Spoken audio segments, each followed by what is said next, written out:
मोहन एक बेहद ही साधारण, सीधा-साधा और ईमानदार मध्यम वर्गीय इंसान था। उसकी दुनिया उसके घर और ऑफिस के बीच में ही बसती थी। लेकिन उसकी ज़िंदगी में एक बड़ी समस्या थी, उसकी पत्नी शोभा। शोभा स्वभाव से झगड़ालू और हर समय ताने मारती रहती थी। सुबह होते ही रात तक उसकी शिकायतें और माँगें खत्म ही नहीं होती थी। मोहन, नल में पानी आया है, बाल्टियाँ भरो। किराना खत्म हो गया है, कब लाओगे?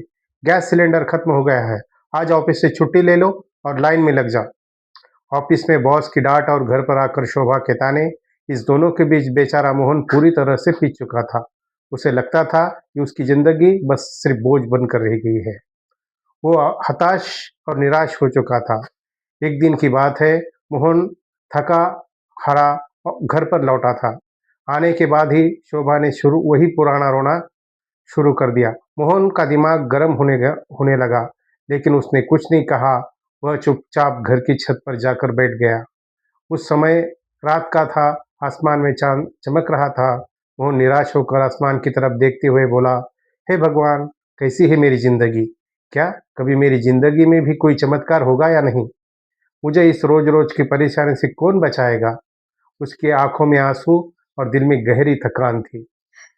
तभी अचानक हवा तेज चलने लगी, आसपास के पेड़ हिलने लगे, घर, सड़क के लाइट्स टिमटिमाने लगे। मोहन घबरा कर इधर-उधर देखने लगा।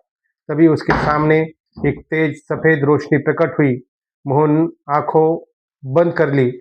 तब जब उसने धीरे-धीरे आंखें खोली, तो उसके सामने एक बेहद सुंदर, मासूम मुस्कान वाली और सफेद वस्त्र पहनने वाली एक परी खड़ी थी, भानु। उसके हाथ में एक चमकती हुई जादुई छड़ी थी। मोहन हैरान होकर बोला, तुम? कौन हो तुम? परी मुस्कुराकर बोली, मैं भानु हूँ, तुम्हारी परी। तुमने मुझे पुकारा था ना, अब मैं आ गई हूँ, तुम्हारी जिंदगी के सारे दुख दूर दूर करने और तुम्हारे चेहरे पर मुस्कान लाने। मोहन को लगने लगा जैसा वो कोई स्वप्न सपना देख रहा था। लेकिन तभी परी ने अपनी जादुई छड़ी घुमाई और मोहन के हाथों में गर्मा गर्म चाय का कप प्रकट हो गया। मोहन की आंखें खुशी से भर गई और आश्चर्य से चमक उठी। वो समझ गया था कि जब उसकी साधारण जिंदगी हमेशा के लिए बदलने वाली है और एक नई जादुई कहानी की शुरुआत हो चुकी है। दोस्तों, आपको ये कहानी अगर अच्छी लगी हो तो कहानी क्या अगला एपिसोड देखने के लिए हमारे साथ जुड़े रहिए। तब तक के लिए नमस्कार।